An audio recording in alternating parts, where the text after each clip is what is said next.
How'd you come up with your name? Large Professor? Yeah. Oh, well, when you be on the mic and you like, yo, it's the grand, high, exalted, large professor, because I believed in my skills. So no matter what anybody said or anything like that, like if we on the turntables or the mic or whatever, large professor, like, that's who I'm. We don't see it anymore, but there was a strain in the 80s of I'm here to educate you, right? Yeah. I'm KRS-One, I'm Poor Righteous Teachers, I'm Public Enemy, and you, with Large Brother, you seem to be in that vein, right? Stetsasonic, well, we're here to teach you. I want, because I think my mission in the beginning, when I think about the first record we put out, I was like a hip-hop defender, like, because I didn't like some of this stuff I was hearing it, so I was like a hip-hop defender, Large Professor, like, that kind of thing. The Touré Show. Okay, though. The Touré Show. Okay, though. That might be the best question I've ever been asked. You're a phenomenal person. I mean, you legendary. I am a fan of you, my brother. Large Professor is one of the great hip-hop producers and rappers of his time. Check out Looking at the Front Door. Check out It Ain't Hard to Tell. Check out Halftime. So many hits. So much great music. Let's get into it. It's my man Large Professor on Touré Show. So, the celebration of hip-hop's 50th anniversary has inspired you. Absolutely. How? This is our culture. This is damn near the one thing that New York could say that, yeah, this is ours. Hell yeah. And the pride, like I came up in that. Like I'm a year older than hip-hop. I came up in hip-hop. So for us to be celebrating, and I've been celebrating around the world, Hip-Hop 50, a culture that comes from NYC, like, man, I'm like, yo, because it's almost like we celebrate New York. A little bit? Yeah. What do you love about hip-hop? Man, everything, man, it just came from the garbage can. Like, it came from the fire out of the garbage can. It came from the buildings. Like, dudes was, like, breaking and writing on, like, the buildings on fire. You know what I mean? Yeah. Like, I love that kind of, like, just even with Jamaican culture, like, with all of them grassroots, like, there are even levels of rock music that are like, they're just the blues, where it just had a gritty time. So that's one thing that I love about hip hop, that it comes from that grit and it's still expressed. Like, it's not always musically correct and everything. It's like, yo, but it expresses that grit that just makes people go, wow. How did you learn to be a producer?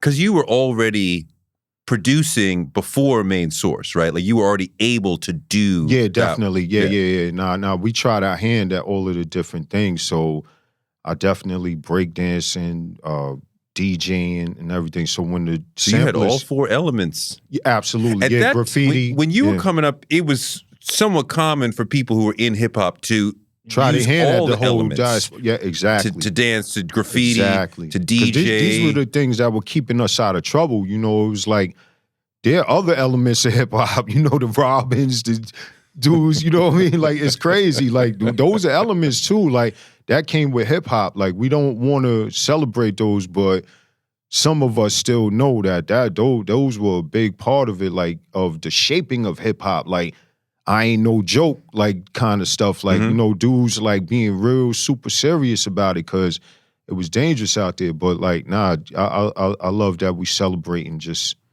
in general. So how'd you learn to produce? Oh yeah, nah, I learned to produce.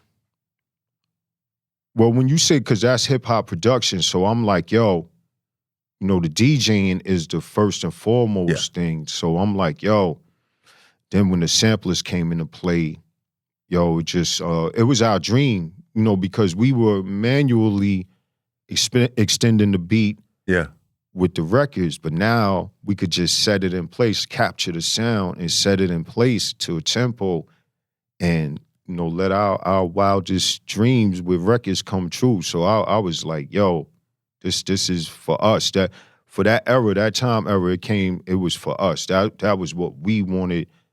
Like we did pause tapes. Those were the hard way, like to extend the beat. Remind them what a pause tape is. Pause tape, man. Like you get a certain part of a record that you love, and like how it was Jamaican style where they bring it back. They just keep, because that, what it does, it keeps that same adrenaline like that you feel from that part. Like when we had parts, yo, this is my part of the record. But then now with the pause tape. It could be a break, it could be another. It could be a break, it could be like the part where Patti LaBelle goes, you know, like the other day I was catching SWV with anything, you know, on anything. And I just kept catching that. Like that's just a part of the record that I love. But with pause tapes, like you had to do that with a cassette deck. And your cassette deck had to be nice, first of all, and then you had to be nice. And it was a lot like, that was like the chisel and the hammer days. You know what I mean? We got motorized tools now. Yeah, for real. So what does it take to be a great producer? Because you're still at it. Well, I mean, in my version, hip-hop producer, now that I know more about production in general, like from people who play instruments and things of the sort, like, because we out here flipping beats, so it's different, but it still applies. Those, you know, and man, you just knowing what the artist, who the artist is, what they need, what kind of, I call them shoes, what kind of shoes they need for the lyrics.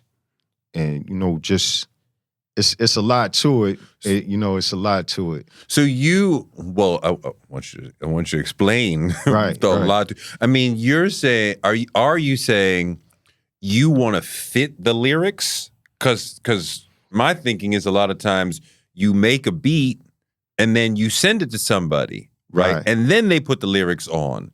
Those are these days, you know, we doing like the email, the beat, track kind of thing, you know, but I still, and it's good that this is happening. We've been getting together, a lot of the artists. I was just with CL Smooth. I got currently a joint with Paul Wall and Terminology, Bun B. Like we all sat down in the lab and was chilling. And I'm like, yo, this right here, and we getting it all together. Those are the things I like. The email and the beats is kind of like, so, but that's when you sit down with the artist now, you can kind of like, and you know, you may hear him say something else, and then, you know, all of that, you could say like, ah, man, or even the mood that they're in, or whatever the case, you might have an idea like, yo, we got to do something festive, or, you know, it's just, oh man, just never. Just listening back through a lot of your stuff, a lot of your really successful stuff was bright, it was kind of dreamy, right? You like the jazz and soul, but sometimes an intersection in between jazz and soul, right? Because certain people of your era and after were like very much like, I am jazz, right? And some people, I am soul, and you're kind of like in the middle of that, right? Like, is that all that? Like, you know, I came up, my father was playing Johnny Guitar Watts and, you know, Bob James, all that cool stuff he was listening to. I mean, even earlier stuff, the Dells, stuff like that. So it's just embedded in, this is what I want to hear, but I want to hear it flipped up. Like, you know, my generation, I think because we came up with like the Fisher-Price turntables and stuff like that as children. So we listening to it, and we, as babies, like we listening to this, like, yo, this sound right here, this is what I want, this record. And that just grew into like, now we got Technique 1200s. And I mean, it's crazy. I could look at pictures of me like with the fish, like, and I'm like, yo, was I already on the way? Like this is, it's just crazy how life is. But that, I mean, from beginning hip hop, we had a point of view. We was like, nah, this part of the record.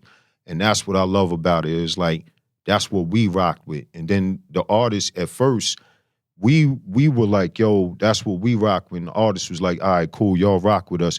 Then the artist started catering to that, saying like, yo, we got to do that stuff that they rock with.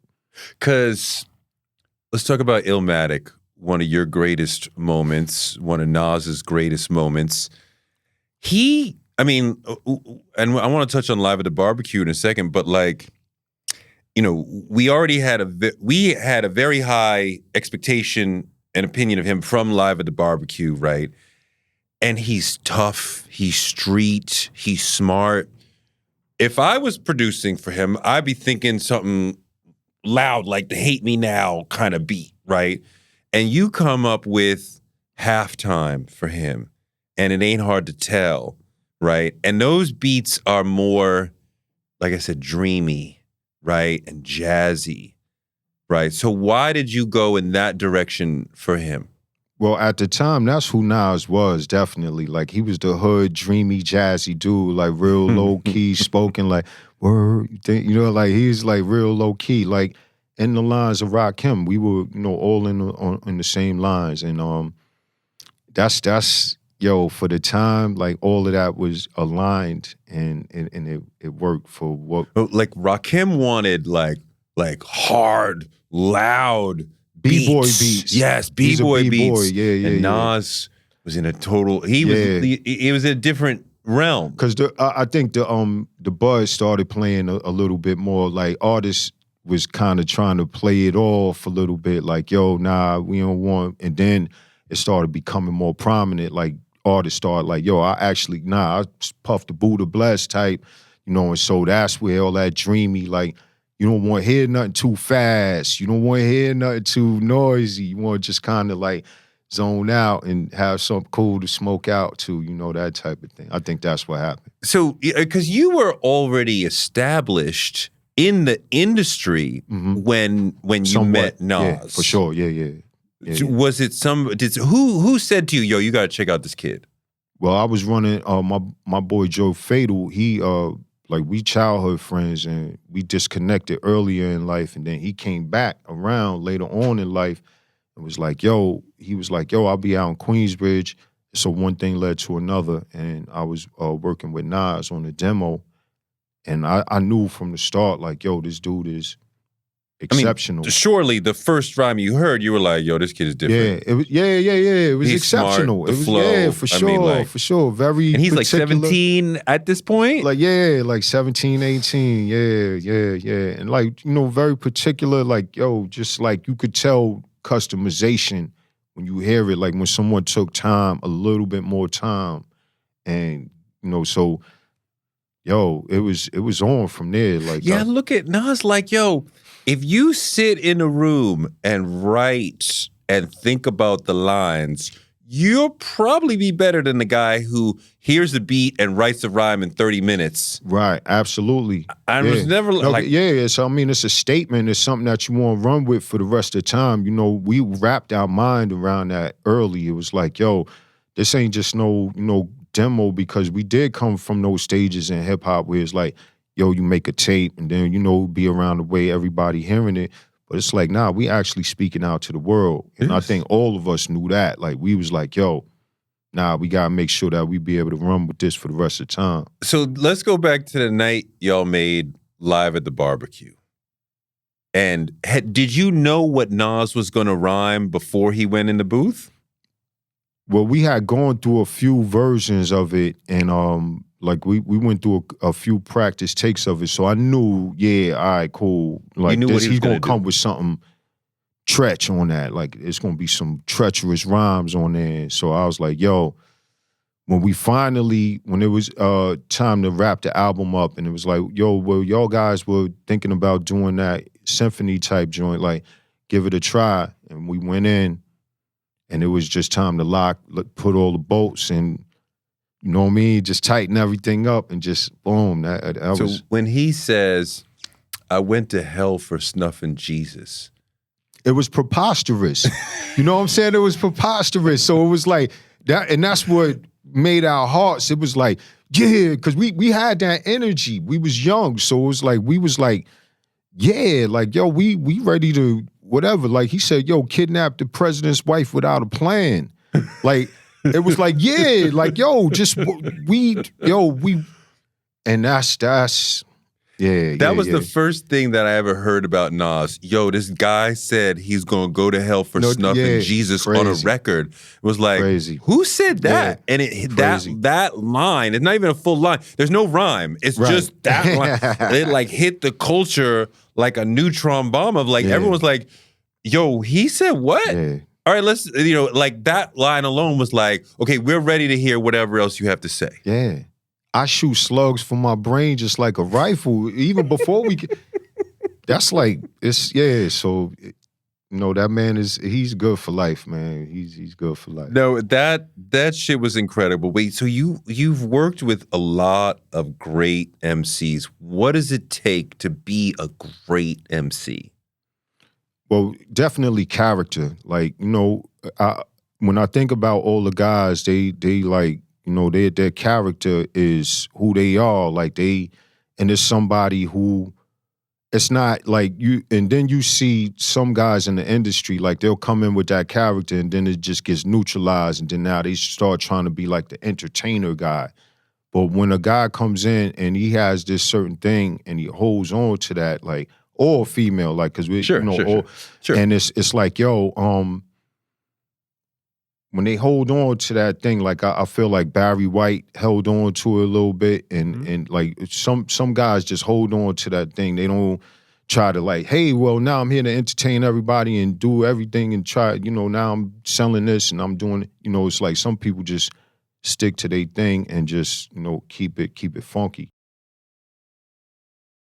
I mean, I feel you because like most successful MCs, we could imagine them as superheroes. And we could see like Nas would be like the brilliant guy who can move mountains with his mind, right? Like this guy would be like that. And if I can imagine who you are as a superhero with your own, then you are communicating a character. Absolutely. Right? Absolutely. And just, just guys really being in the tradition of, like with us, we've been interested with our history, so like dudes like Iceberg Slim and Dolomite, all of these guys and shit, and just to see them be like come into that, like guys who could take words and flip them and like and shock the world. Like I love that we're all along that thread, because even before hip hop, it's like dudes was flipping words and stories and all of that. Like, so it's thumbs up. When you made Looking at the Front Door, which is one of your greatest records. Thank you. You're 1920? Yeah. And it's kind of a painful hip hop record. I heard it last night, man, and I was like, oh man, damn, but we going through a painful time right now with the world, man. But as you were saying. No, I mean like it's emotionally mature in a way, like it's more of an R&B vibe. Yeah. Right? Of like blues. I it's bluesy. After through all these years, it's the blues. For sure. For sure. And what were you thinking about? Like, were you in a messed up relationship? No, that's the thing that's crazy. I don't think, but I think I was just, now that I look at it, I thought I was writing about a relationship, but I think I was just putting a statement out there.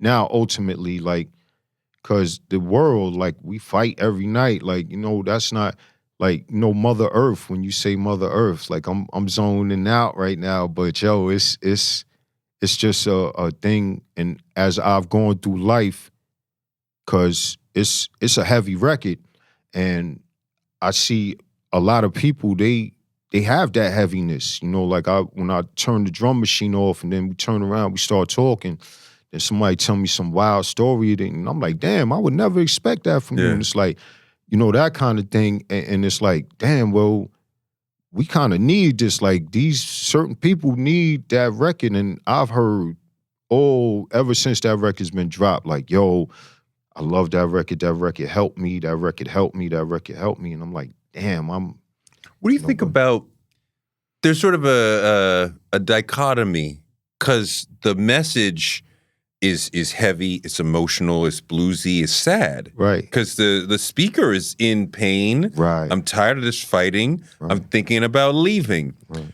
But the beat is up. Beat is like, yo. We could dance to that. And see, that's one thing that is funny because me and Akinelli, we always tried to do that. Like if a beat was like happy, like we tried to drag it. Like we like emotionally drag it down. Yeah, just like drag it where it's like, yo, we just can't be happy.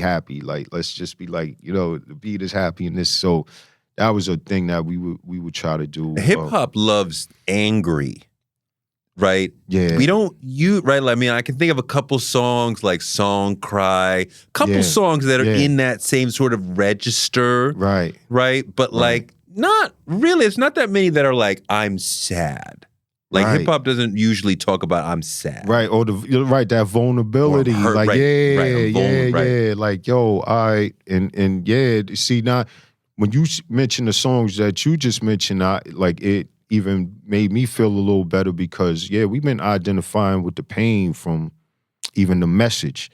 You know, broken glass everywhere, people pissing on saying, you know, but it's just a different, it's like, all right, well, this is because a lot of people honestly have come to me like, yo, I grew up in a one-parent home. I grew up in this. Like, I know what that, you know, like that front door, like, you see it in videos. Like, it's crazy. Like, that was a part of, like, hip-hop had, like, a little brokenness to it that, you know, we good, though. We good. It's hard because a lot God is good. God is good. God is good. But a lot of us are traumatized, are angry, are hurt.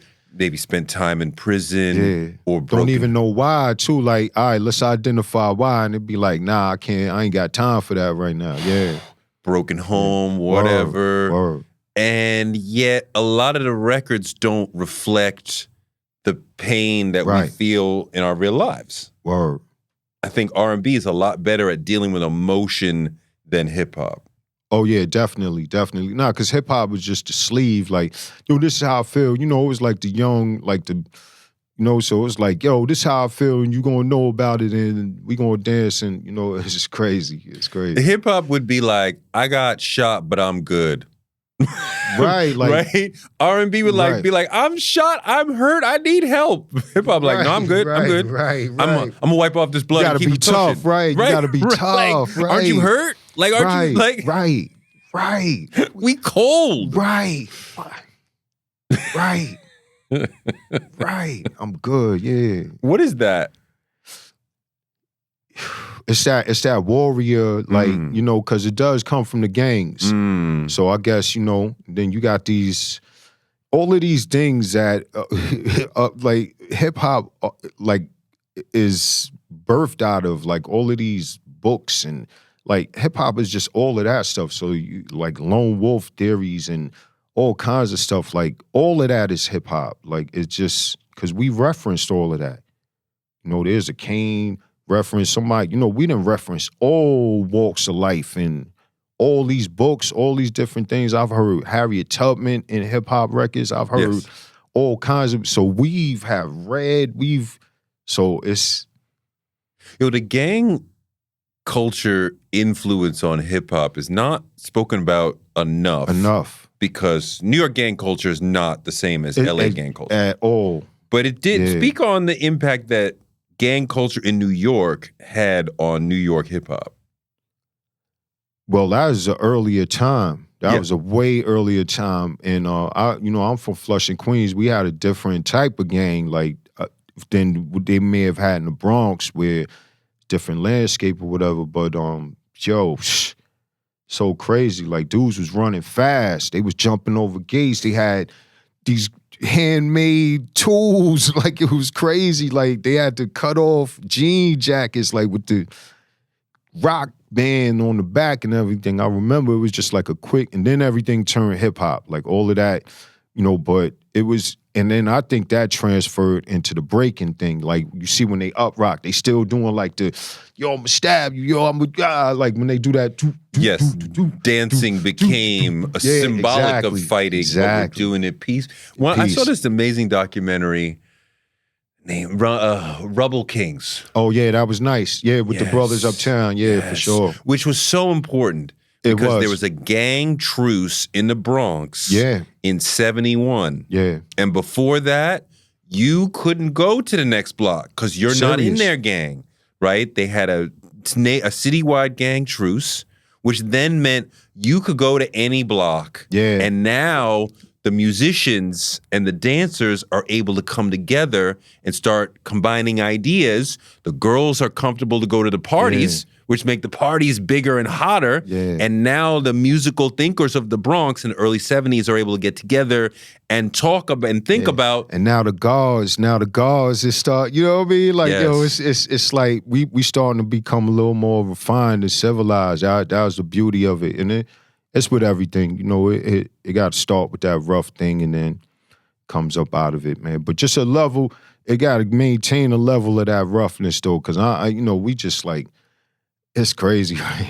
Well, wait, are you saying you don't love the direction that hip hop is taking in general? I mean, some of it is like, you know, and unfortunately, that's why some of these artists is not, you know what I mean, like living the long haul, like and because it's you know, yo, there definitely rules and codes of it that grant you long life. That if you know them, you know what I mean, like them New York. Like, you know, certain things, like you just don't say certain things, you don't do certain things. Like you what? know? There's a ton of them, man. Like you don't get on record and be rating a man's wife or, you know, some wild, you know what I mean? Like it's crazy stuff, man. And it's like, come on, man, this ain't what we start. When you was a kid, breakdancers saying like, yo, one day I'm gonna make a record, man. You weren't saying like, yo, one day I'm gonna be dissing this dude and I'm gonna be like, yo, it's that's not what our original thing was. It was to shine and represent hip hop and the skills we had, you know, skills, Gangstar, skills. That's what we was accenting, the skills, like, and flavors. Like, yo, all right, cool. He got the light blue flavor on. Now he got the red flavor. Now he got that. You know, all the flavors and all of that. Like, it started getting on that like too tough, and it wasn't. It like we was shining. We was shining. Like that's I feel like the thesis of most hip hop songs is I'm the shit. In the beginning, you look like Spoonie G, like that's the first record I bought. And this whole record, he's talking about how he's driving around, the girl loved him. Like, yo, he invited her in the car. He got money, chilling. Like, yo, I'm the shit. That's where, I mean, and, you know, it did get a little bit rough and you want to kind of tell people a little bit like, so nobody start fronting on you like, you know, you just popped out of the woodwork. So you might want to, you know, like, yo, I know this block, I'll be on that block. But for the most part, it's but when I stand there, I'm shining, we chilling like that. Yeah. But even if you're like, I'm from 145th, right? You're not saying my block is soft. Right. My block is hard. I'm the shit. Right. Like exactly. I mean, I feel like if you break down about 90% of the records, right? Yeah, the bravado is the bravado level is right. I can flow. I got words. I got girls. I love it. I could, and that's what's funny about. Like I love it because I could hear all the different styles of that. Like, you know, Jadakiss got a style of doing that. Like Nas got a style. Fabulous got a great style of doing that.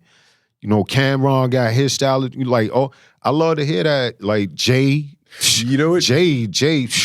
KRS-One once said that a rap song should be like a confidence sandwich in that the words are instilling confidence and the way that the MC is talking in KRS, the vibrations of the MC's voice, if you put that in your mouth, so you are repeating the words as the MC is saying it, it should fill your body with confidence. Absolutely. That's for real. Like, it's funny because like even with like one of my rhymes, like another artist could come to me and say one of my rhymes to me in a whole different way. Mm-hmm. And I'm like, yo, I didn't even, you know, so yeah, for sure. Like it's just beautiful like that because a lot of hip hop heads, we didn't, of course we all, you know, we had some form of parenting and overseeing and like guidance, but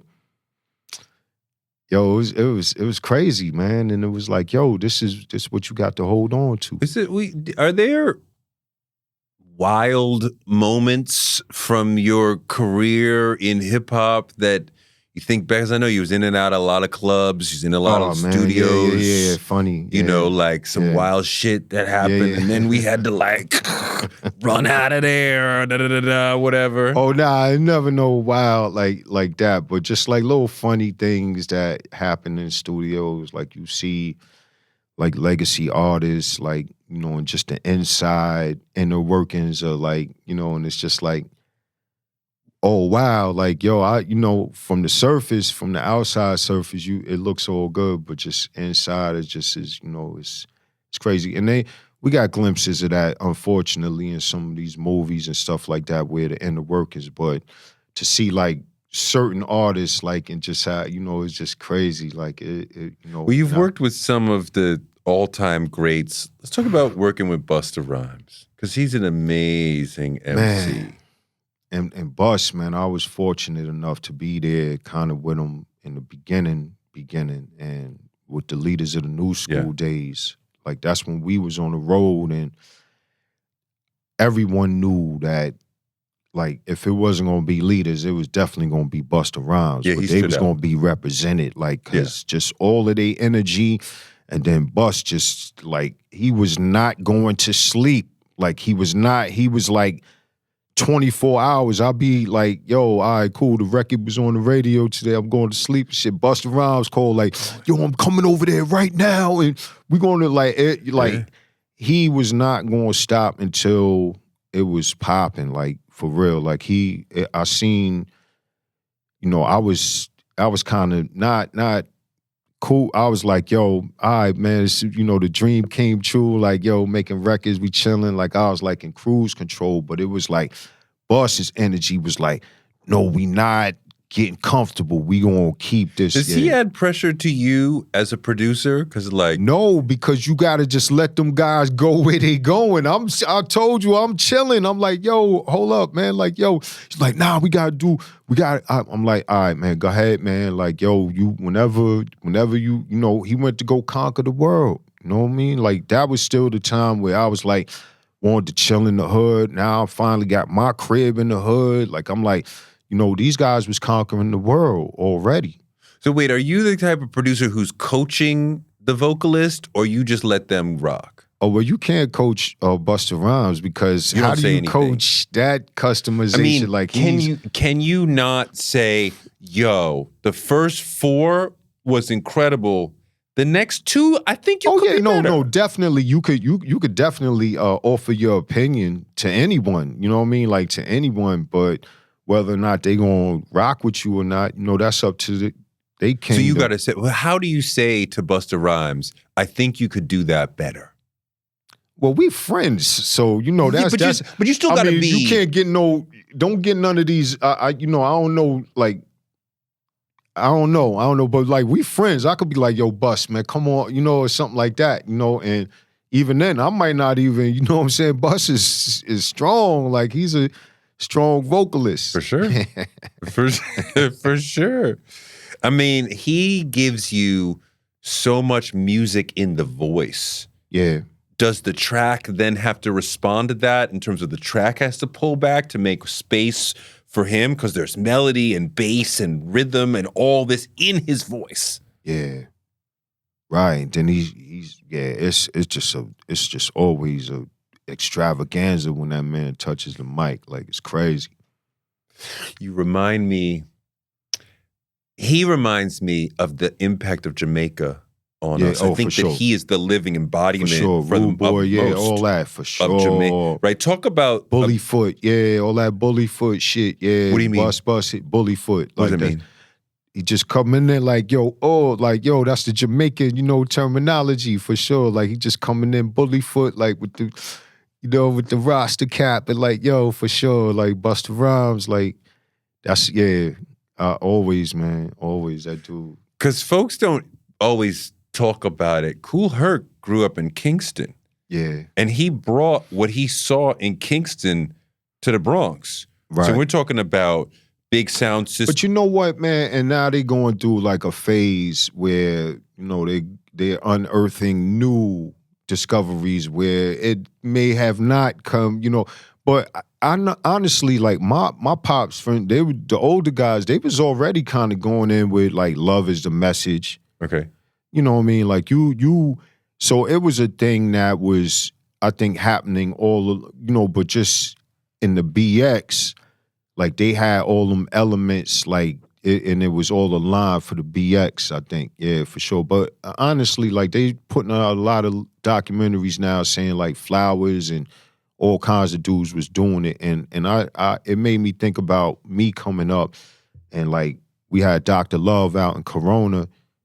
Boom, he was doing the same thing too. Like when I think about it, and I'm like, all right, well, maybe that, as my mind opens up, like, but Herc is for what is hip hop, yeah, definitely. I would always say that. I mean, he like I said, he took what he saw in Jamaica. And it was the funky records too. And that's the thing. It wasn't the disco joints because they had disco breaks at one time. And then that's what with the bongos in and everything. But Herc was, they started kind of like, playing the boom bap joints. So because you've worked with A Tribe Called Quest. Yeah.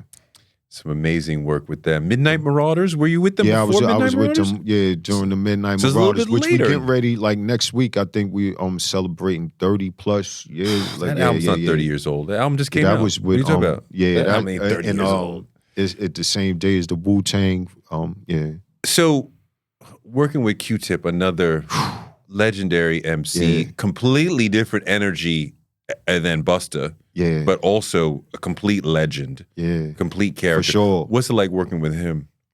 That's big, bro. So, like, I learned a lot from Q-Tip. Like, he gave me a professional edge, like a sheen. Like, when I went out on the tour with them, I was still cuffing the mic, all kinds of stuff. And they like, yo, look, if you're going to do this, man, you got to do this right. Like, certain things, like the professionalism that the group and just the fly styles that they like, that dude is when you talk about stars, like for real, Q-Tip is like to this day, like he just got that star thing to him. Like he's that dude.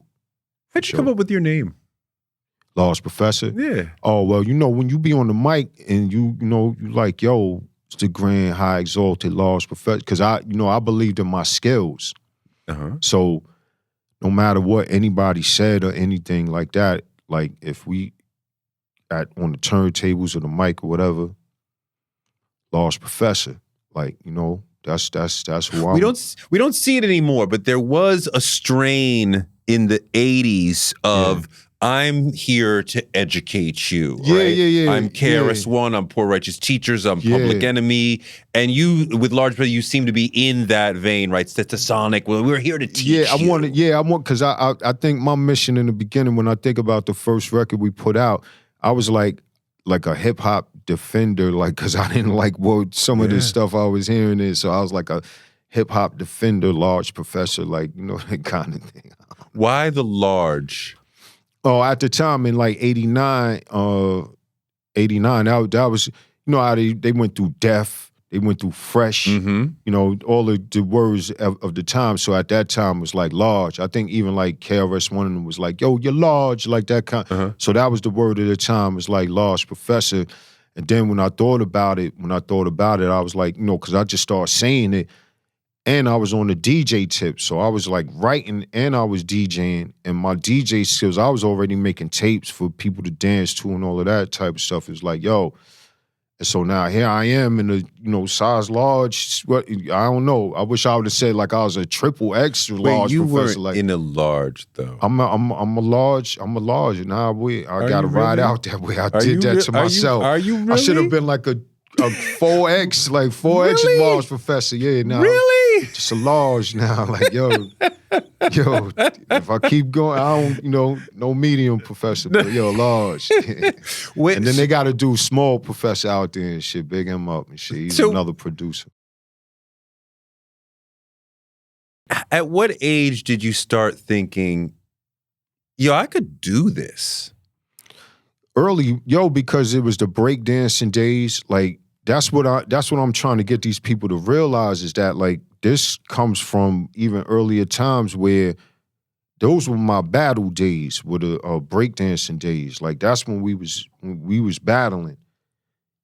Windmills, headspins, all of that. Like You that's did all when I that. was battling. You could really do all that. Oh yeah, for sure. I used to battle at USA roller skating rink, like scrambling feet. That was the dudes from the LES. What was your best move? Like I could do windmill to headspin. I could do air tracks. I could do a handspin. I killed this dude. I did a handspin to a headspin one time. That was dangerous. You could break your neck and shit, but I did that shit. I did a handspin to a headspin, just a one whip headspin. Sizzled that nigga and just Wait, that was it. When you could do a headspin, how many spins could you do? You know, because they had the stop and goes and they had the one whips. So that was kind of like my nickname and shit. It was like, yo, Willie One Whip. Because I could do the little dreidel type of little like, yo, when this motherfucker gonna stop? And then everybody just started getting nice to that shit where it's just like, yo, this nigga just like But you had 30. to close your eyes when you're doing the whip, right? Nah. Really? Nah. You just, you know, because we were so light back then, our frames, and that's why I be trying to tell people too with the hip hop, like that was a thing too, like the hip hop physique. Like we were so light back then, man. Like, yo, dudes start being able to do flares. But like, that was Olympic. That was Olympic. We was doing Olympic things. I would get dizzy. Most people would get dizzy doing a couple of 360s, right? 360s. If you close your eyes, you can fend that off a little bit longer. Yeah, I was saying you had to stop and goes too. You had the joints where you know, and then you catches it, you stop and goes, then you maybe going to a one whip. Yeah, that was those. But you're were the coming days. up at a time and in love with hip hop at a time when it was not thought of as a career, right? Right. I want to say No, but we was going for that because honestly, you was going man, for a career. Honestly, like dudes, we was seeing and we like, yo, we nice, like yo, we just as nice, like the Burger King commercial where they called him the Burger King windmills where he was holding his balls while he was doing the windmills. It was like, yo, and then everybody started learning how to do the Burger King windmills and shit. And it was like, we felt we had a chance. So we were trying to go out and get in one of them commercials or getting it, you know, like we was always trying to get out there and flex the skills. Yeah. Right. I mean, I feel like around 85, 86, 87, it started to turn from this is just a thing that we're doing, maybe was to played get out. community Yeah. respect, to then like, yo, we could go on a national tour. Yeah, we could get on the MTV. legends like Rocksteady and them could, but like anybody else trying to come out now. I don't mean just for dancing. I mean for all of it. Right. Right? Because early 80s, it was not a career thing, right? I was just trying to make a record and be known in the hood, right? Known in the city. Late 80s, it was like, yo, this is national. We could get on MTV. We could tour the nation. Yeah. We could make a career out of this. And so in the 90s, people are like, yo, I'm in this to try to be a career. Right. No, but I mean, from the beginning, like we believed in our skills. So we felt like my boy Shy Skills, he's a king. God bless him. Like that's my man that produced the first Onyx album.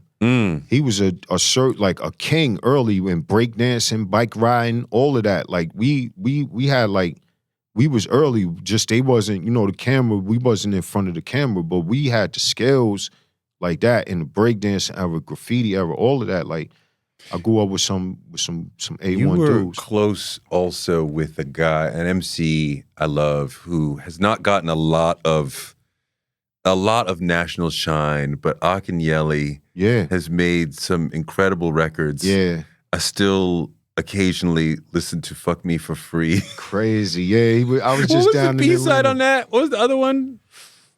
He had another. Put it in your mouth. Put it in your mouth. That record, it fucking kills me. It's so funny, and he's so serious, and it's so ill. And now he's down there in Atlanta. He's in Dominican Republic with KOD, with King of Diamonds, still giving it to him. Where he got the spots. I was just in Atlanta. They just had Queens Day Atlanta. I was just out there with him, and he's still killing it. It's crazy. What do you think is the music that shaped you? You talked about your father's records. Mm-hmm. But we don't start to come into our own as musical entities until we're like, this is what I listen to. Right. And so what are the records and the artists that shaped you and your musical taste? Well, definitely Spoonie G. That's the first record that I bought, Spoon and Rap. Of course, Grandmaster Flash, all of them guys, because it didn't even start with records with us. It was cassettes. Like, we were getting cassettes. Yes. Like, from the Bronx. Mixed cassettes. We was getting joints like the Park Jams, though, like, was it the, oh my God, the Cold Crush. Oh my God. So I'm going through the Crash Crew to feel the Cold Crush. So when they had like, yo, who you don't want to see now, like when they was rocking, like, and it was crazy, like, to hear those, like Slick Rick and them when they did the original Lottie Dottie, like, in the damn gymnasium somewhere, like, we was getting them tapes. Yes. Like, and those were like records to us. It was like, yo, and then the records started coming out. And then it was like wildfire from there. Who's that Superman joint? With the aliens talking. Wiki. Yeah. What was that record? Wiki. Yeah. Do. Why the hell can I think of it? Oh, Cosmo D and them. Oh, man. Yes. Why That was can't my I think shit. of the name of the group? I caught that on. I had one of those tapes, and we played it. And I didn't even jam on it. Jam on it. Look at the memory. The name of the group soon, man. I mean, I was into. I didn't because I just had a tape. It didn't have credits. It had been made. It had been recorded. Not like by. So it was like. Oh, this song's incredible. Who made it? That was a 101 at the time, too, man. That's like out here, like in the city, like you just see the, oh my God, yeah. Nucleus, jam on it. Baby. Hell yeah. For sure. You know, I was. But so you said Spoonie G, Cold Crush, who else? Oh, so of course, Cool Mo D, Rakim, Cool G Rap, like, yo, all them wordsmith, like slick wordsmith. And then now, even on the other hand, like on the, like, you know, because you take it and then you go this way now where it's like the new dudes. So you got dudes like 38 Special and like 38 Special definitely, like, he carries the tradition of all them dudes that I mentioned. Who outside of hip hop shaped you musically? Oh man, like, yo, well, my pops brought me up listening to Johnny Guitar Watson. Right. And so, like, that man was slick. Like, he was hip hop before hip hop was hip hop. Like, and James Brown, of course, like, man, all kinds of, like, and like I said, my pops, he had friends who the early stages of mixing, so when they had the disco breaks, and so after a while, once they saw I was into it, like, throw me a mixer, throw me a turntable, whatever, and like, I got they blessings. Like, it was crazy. Yeah, it was crazy. Wow. It's been a long career. Is there one record? Nah, and it's still going. This is what's crazy, because I'm like, I thought like maybe like I'll be sitting back right now and just kind of doing like the recaps. Still producing. Dogs, I just came back from the UK. It's a whole, like, we have an event that we do. It's called Smoking Beats. It's like, since now, you know, in New York, they rock with us with the marijuana. So now we have an event where you can come through, play your beats, and if you puff, like, yo, you good. Like, yo, you can puff while you listening, you know, a lot of, so Smoking Beats, like, it's, but I'm glad to play a more position like that where I'm more, you know, I play a couple of tunes, I DJ, and then I let the, you know, the new up and coming, we got Czars, we got Do It For The Boppers, we got whole new dudes coming up, and it's on the beat tip, and I love it. Like, this is giving me more life.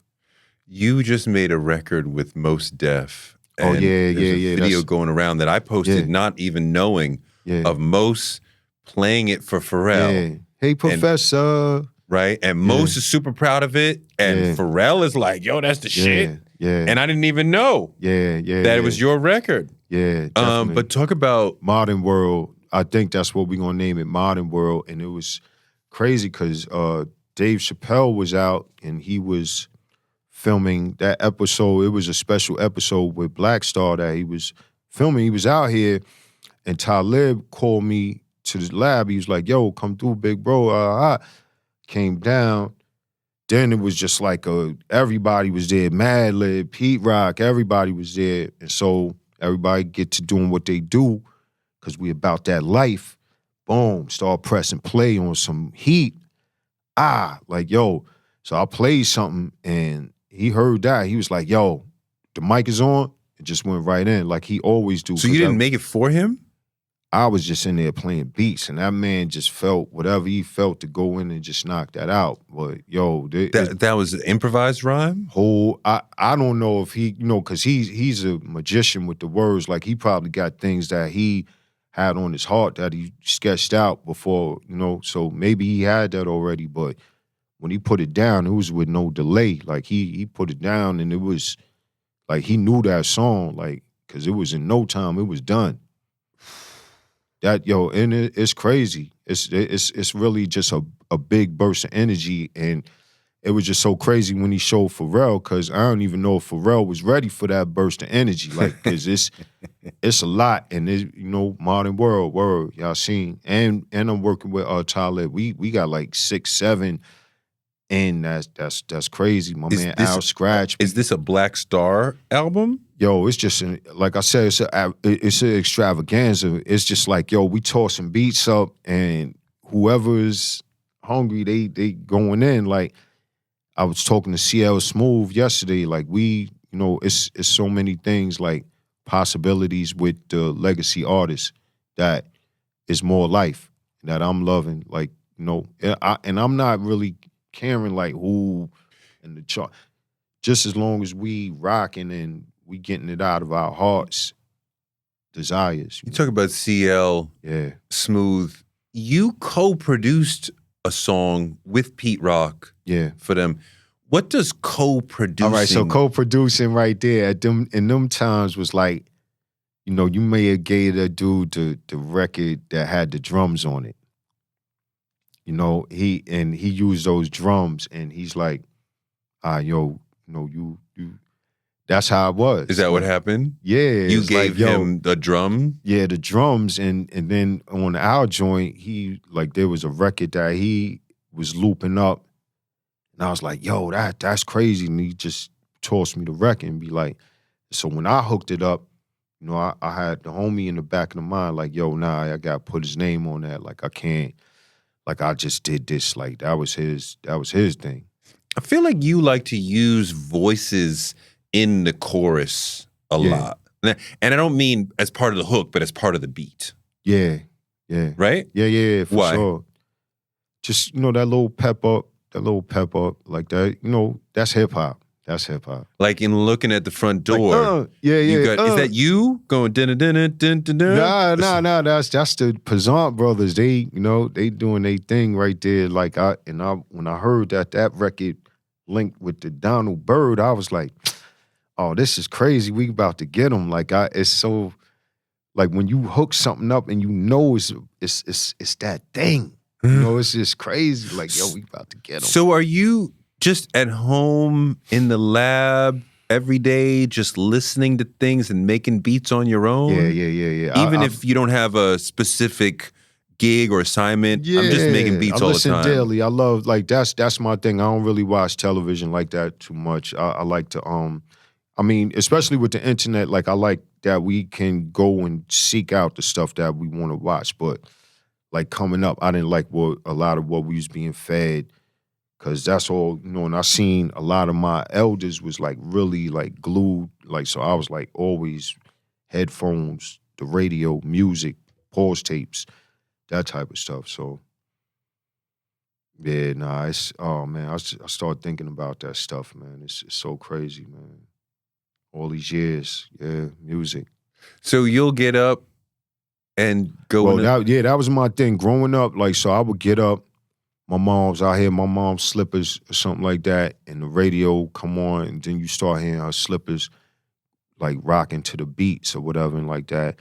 Be like, Mama used to say, like, it'd be funny because she's trying to sing that loud, like, Mama used to, like, And I'll be like, all right, I'm getting up, but it was just all around music, Luther Vandross, all of that, Patti LaBelle, like Roberta Flack, all of that. Well, you said you hear a beat in your mom's slippers, so you hear music in everything. Yeah, now you hear she skipping like to the beat, like she, you know what I mean? Like that was.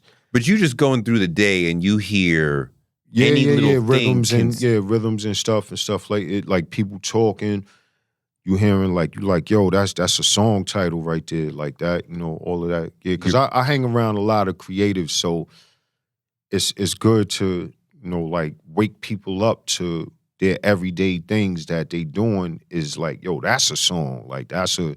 When you're going into like the toll booth and they have like the little bumps to makes you slow down. It used to be the toll booths. It ain't the toll booths. It ain't no toll booths anymore, right? We dating ourselves. But like little bumps, right, on the road, right? And KRS told me like when he goes over there, he thinks, yo, I should sample that, right? That sounds like a beat. Yeah. And I'm like, a real creative musical person is gonna be hearing, oh, look at the way I walked across the floor.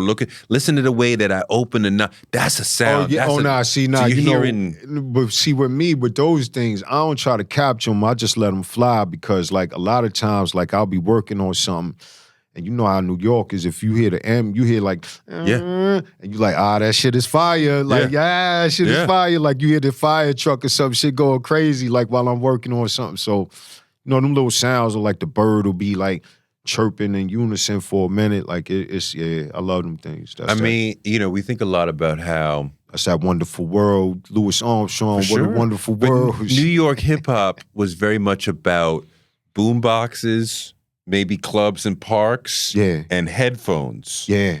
But when the West Coast came, it was about big systems. Yeah. And the South was listening in cars. Yeah. So they were expecting more musicality, right? More complexity, right? Like, but we were right too. But see, that's the thing. That's the thing, right? You nailed that, like, cause that's right. It was Walkmans and stuff like that. And when you think about what we was just talking about, like them park jams and stuff like that, like that was all lo-fi. Like this dude recorded this off of his radio that wasn't even connected to the line and the shit. Like, so we listening to distant just for the rhythms. Just for the rhythms and for what he's saying. It wasn't like really, because everybody living on top of one another and all that. You can't really blast out. There were places you could blast out, but you can't really blast out like that. So it's like headphones and all of that. So yeah, that boom and bass and all of that. Like they was like, yo, Your solo debut album came out, did not come out, got shelved for like a decade. Yeah. What happened? It just didn't pan out, man. Like it was with Geffen Records. Yeah. Like, and that was it was a golden opportunity. At the time, the industry was doing they was doing big business moves. Like, Bad Boy, a lot of dudes was like clicked up. And I was still trying to be like this boutique artist on this big label. And he was like, yo, come on, man. We gonna need like something to happen. And I was trying to. You mean like hits? We need something to happen. We need hits, right? Exactly. Things like that. But what they wasn't thinking about was the global span of it. Like, it was just like everybody was looking at like, yo, here in America, and it's like, yo, at that time, now I find out that I was becoming a global artist. Wow. So now, if at that time they would have really looked at me as an artist, they'd say, yo, boom, throw him overseas, and he's gonna kill the game. So they, now that I'm getting more into my marketing strategy of who I am as an artist and not just on some cookie cutter, try to apply any old, because that's what they do in the industry. They just gonna apply that template shit on you. And then if you don't cut it, they letting you go, and that's what it is. And that's why they even want you to have everything together when you come there. Because they like, yo, listen, we not doing nothing for you. We just gonna put a little spark in there, run you through our system. And then if you fly, you fly. If not, you not. And that's why you got to have as much as you can have together. And I unfortunately came up in where I thought the office was going to do this and do that. I wasn't thinking no strategies or overseas or nothing like that. So it happened. Did you think it was a great album? Yeah, I thought because now they and it was just the climate of the industry, because the industry was going for a certain sound. Your record was 96? It was 96, yeah, Mad Scientist and Mad Scientist, I Just Want to Chill, Dancing Girl, all these joints. So now these is like legendary joints around the world that people like their new younger generations, these are the joints that they love. And I survived that. Like, cause when I was coming up, like the Meters, it was like, yo, the Meters was this like deep funk soul group that certain people knew about. Like they was good, but like everybody didn't. So now it's like, I'm that dude now. So it's crazy. I'm that dude in that certain people love my music, but a lot of people don't know it. That's what you're saying. I'm that dude in like, yo, wherever I go, I got mad love. And like a dude came up to me and when I, like, that's what dudes gotta do. When I started this shit, I wasn't like, yo, and then I'm gonna go to a record label and I'm gonna sell 2 million albums. I was like, no, I'm gonna go out here and shine and do it like this. Like when I got into the record and then I seen like certain dudes was doing certain things and dudes was getting clipped and this shit, I'm like, yo, hold up, this is not my original heart's desire. So then I started settling for what it was, because I didn't, I wanted to do it how I do it. I do it on some real hip-hop, graffiti, breaking, and that's why I travel the world the way I do now. You know what I'm saying? Like a lot of artists some of them artists that was popping at that time is not popping now. This reminds me of something I've heard a lot, that the music business is not helpful to artists' creativity. And you want to be a unique artist. You're not a hit guy, but you're going to deliver a great album that people are going to listen to for years. It's going to influence other artists. Yeah. But the industry's like, we don't understand that. Yeah, especially with the cookie cutter mentality. They're like, if it don't pop after a certain while, they like, yo, we're not hanging in there. Like, we got to keep it moving. We got this popping over there, that popping. Then you got to go figure, which I did. I figured it out for myself. I'm like, all right, I got to figure this shit out myself. Like, because my time was up. And now they circling back. That's the thing that's crazy. Like, I've been working, with some of these labels again, and it be happening like that. You know what I mean? Like, they coming back like, yo, we need that, that original recipe. But you've experienced an era when the labels were powerful. Yeah. And the current era where the labels are not really not as definitely powerful at all as they used to be. But I mean, it kind of diminished because the artists had to start becoming stronger and start coming and that's why I big up the South, because the South, they didn't, like, we was duped up here because we think like, yo, go down there to the office and do this and do that. But the South ain't really have them offices like that. So they had to get that, put that in the trunk. But artists are struggling with making money from the avenues that the record business especially offers. Today you saying you're not really gonna make a lot of money releasing an album, right? But that's why now is dudes is getting smart. They putting their joints on vinyl now, because that's where you gonna make the money. On and vinyl? now vinyl, yo, dogs, listen, a copy of a vinyl album of like a lot of these new artists today, the records are coming out and they like $100 a piece. $100 for a new artist, like 70, 80, 90, 100, 130, but a piece on vinyl. But that's not a lasting business. Vinyl's not a lasting business. No. To sell records at $100 or even $50 a piece, not compared to what you can do touring or licensing. While you touring, you bumping the vinyl, you selling the vinyl. It's sell a lot of vinyl? That's damn near all I sell is vinyl. Really? That's your number one source of... Yes, that's what we do. We go out, we press these things up. And because vinyl is what it is, it costs a little bit more. So, you satisfied at the end of the day. And you still getting the streams. And you still getting the checks from the streams. It's but the slow streams money. is teeny. Yeah, it's slow money. But actually, it's not slow money. And it's not low money. Like, it's bread. Like, it's like, all right, cool. But then you going out here with your design that works for you when you hitting them streets. And that's the love of, that's Can you say how many vinyl records you've sold? Like approximately? Well, listen, like, all right, there was one time I did a remix. I did a Nas remix.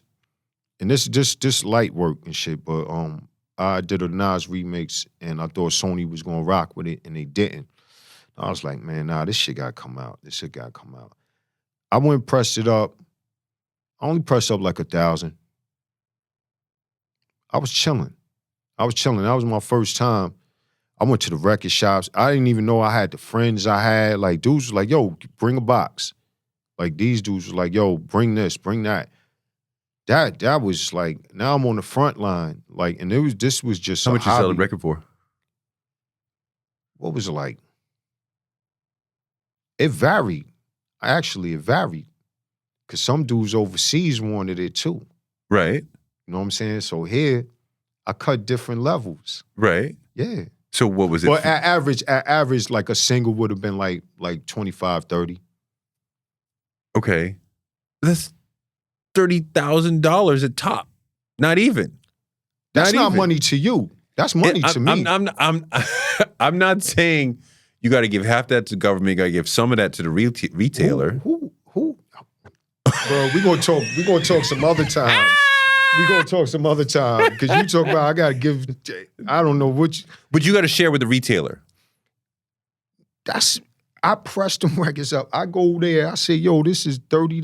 That $30 go in my hand, bro. Like that's what you talking about. Like this is like that level of street. Like I ain't never like did my but so this is like a that's when I mixtape, learned more like a mixtape than like an album. It ain't no mixtape. But I mean, like in terms of you make when Doo-Wop makes a mixtape, he don't right. He just you go down the canal, right? You know what I mean? Like, but and they was taking them. It wasn't even consignment. Like so that's the thing. It's like so when you got that, it's a good thing, and then you press more. You.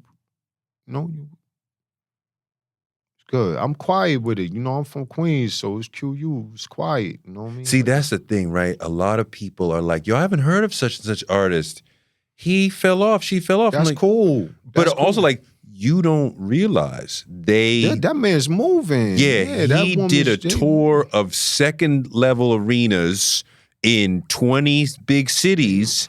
He's good. He did little mom and pop in stores, DJ. As a matter of fact, I seen him at the brewery the other day. He did the brewery in Denver, and then he was over. Stop, man. It's crazy. It's crazy. Yo, there was once I happened to know a friend of somebody who had been married to somebody in a big, huge rock band. But the band had been big years ago. So you would think, well, I never see them now. They must have fallen off. I just happened to know that year they had done a tour of South America and each of the members of the band had walked away with $5-6 million. And you never heard anything. Nothing. You think they fell off and they just got another bag. I love it. Quiet and then next year they're going to do it in Australia, Japan, And they're just walking down the block. I see this guy, man. He's a legacy artist, man. And I see him in the grocery store, man. And I'm like, yo, this dude used to rock with with Average White Band. Like this dude used to like. It's so crazy, and I just see him there chilling. I'm like, yo, you going out? Like, yeah, we getting ready to go to Frankfurt and blah, blah, blah. I'm like, that's, and I don't even care how much bread he got or don't got. I just love that he, because if you want to make more money, you just put in the work. And this, that's, so we good, man. What is the country outside of America that loves your music and pays you the most? Japan. Japan, baby. That's my heart. I love Japan. Like they